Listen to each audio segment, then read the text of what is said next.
Kagoshima's iconic volcano Sakurajima constantly spits out ash that is full of nutrients.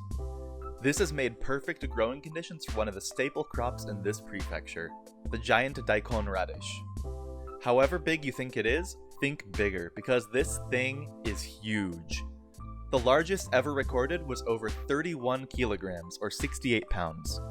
For reference, here's me holding an average size one, which was already over 20 pounds. And they're as delicious as they are huge.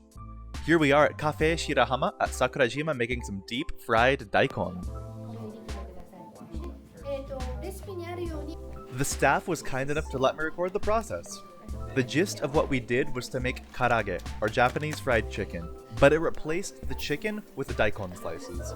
The staff already marinated the daikon, so all we had to do was coat them, stick them in the fryer, and wait for them to be just right.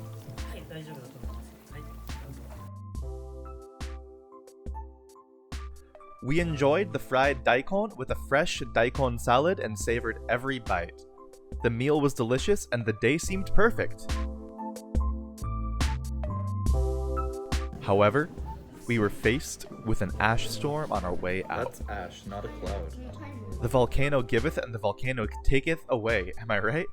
We took the ferry back to Kagoshima and visited a museum depicting the history of the area. A few areas inside even permitted photo and video.